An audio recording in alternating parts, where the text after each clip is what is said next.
Hello ဆော့ပြီးချင်းကနေကြိုဆိုပါရစေ။AI ကစီးပွားရေးလုပ်ငန်းတွေ game changer တခုဖြစ်လာပါတယ်။ Eromat ရဲ့ AI မှာထုတ်တဲ့ Grok AI ကိုစီးပွားရေးမှာဘယ်လိုသုံးချမလဲဆိုတာဒီနေ့မျှဝေမှာဖြစ်ပါတယ်။ဘယ်လို productivity တွေမြင့်နေနိုင်မယ်၊ဘယ်လို decision making ကိုတိကျအောင်လုပ်နိုင်မယ်၊ဘယ်လို cost saving နဲ့ profit တွေပုံမတိုးတက်အောင်လုပ်နိုင်မလဲ။ဒီ AI 2ကိုအသုံးပြုပြီးသင်စီးပွားရေးလုပ်ငန်းကို level လုပ်ဖို့အကြံပြုပါတယ်။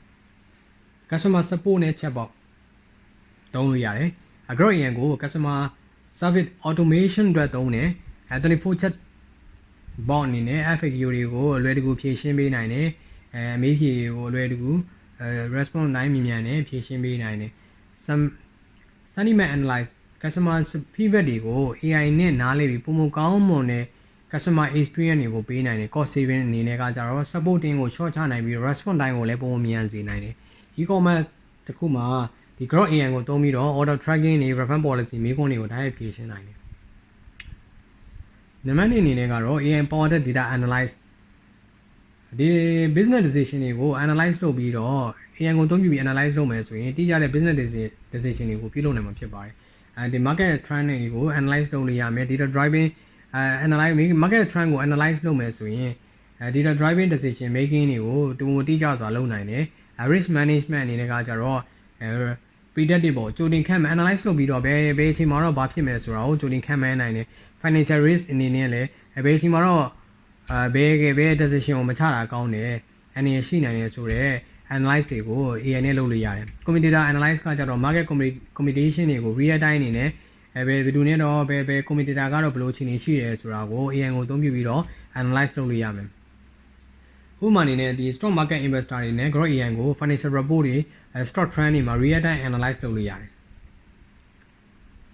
AI generated content marketing strategy လုပ်လို့ရ AI နဲ့ marketing strategy လုပ်လို့ရတယ်။ SEO optimize content တွေရေးခိုင်းလို့ရတယ်။ဘယ်လိုနေရာတွေမှာဆိုတော့ blog တွေကြော်ညာတွေ email marketing တွေမှာ Grok AI ကို create လုပ်နိုင်တယ်။ social media content generation အနေနဲ့ကကျတော့ AI power copywriting လုပ်ခိုင်းလို့ရတယ်။ AI ကိုရေးခိုင်းလို့ရတယ်ပေါ့။ personalized ad တွေကိုလည်း customer behavior တွေကို tracking လုပ်ပြီးတော့ကိုယ့်ရဲ့ target audience ကိုပဲထိအောင်လို့ AI ကိုရေးခိုင်းလို့ရတယ်။ digital marketer အနေနဲ့ AI generated content တွေနောက်ပြီးတော့ AB testing suggestion အနေနဲ့က Facebook ad တွေ Google ad တွေကိုလုပ်ခိုင်းလို့ရတယ်။ AI powered schedule တွေ scheduling အနေနဲ့ meeting တွေ appointment တွေကို smart calendar နဲ့စီစဉ်နိုင်တယ် AI အသုံးပြုပြီးတော့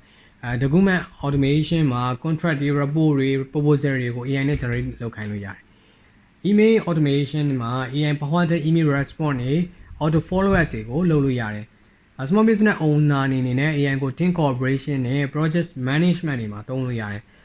AI ကိုဒါပြင် personalized assistant အနေနဲ့လည်း စီးပွားရေးမှာသုံးလို့ရတယ်။ AI ကိုmeeting note တွေ Zoom တို့ Google Map တို့မှာ AI ကို note tracking လုပ်ခိုင်းလို့ရတယ်။ business idea validation မှာ Grok AI ကိုကိုယ့်ရဲ့စီးပွားရေး idea ကို check and suggest လုပ်ခိုင်းလို့ရတယ်။နောက်တစ်ခုကျတော့ business trend တွေ industry report တွေကို summarize လုပ်ခိုင်းလို့ရတယ်။ကိုယ့်ရဲ့ report တွေကိုတင်လိုက်တဲ့ report တွေကို summarize လုပ်ပေးပါဆိုရင် AI က summarize လုပ်ပေးမယ်။ entrepreneur ပေါ့ဒီစီးပွားရေးလုပ်ငန်းအစိုးရတည်တွင်လုပ်ငန်းရှင်တွေအနေနဲ့business proposal တွေတင်မှာ investor တွေကို business proposal တွေတင်မယ်ဆိုလေ AI ကိုသုံးပြီးတော့တင်ခိုင်းလို့ရတယ်ပေါ့။ Grok AI ကတကယ်တမ်းပြောရင်စီးပွားရေးလုပ်ငန်းတွေအတွက် game changer တခုပဲ customer service ကိုပုံမမြန်ဆန်စေမယ် business decision တွေကိုပုံမတိကျစွာလုပ်နိုင်မယ် marketing တွေ productivity မှာ cost effective နဲ့ high efficiency ရအောင်လုပ်နိုင်တယ်။ဒီအနေနဲ့ AI ကို Grok AI ကိုဘယ်လိုသုံးချခြင်းလဲဆိုတာကို comment မှာပြောပေးခဲ့ပါအောင်။ like and share subscribe လုပ်ဖို့လည်းမမေ့ပါနဲ့။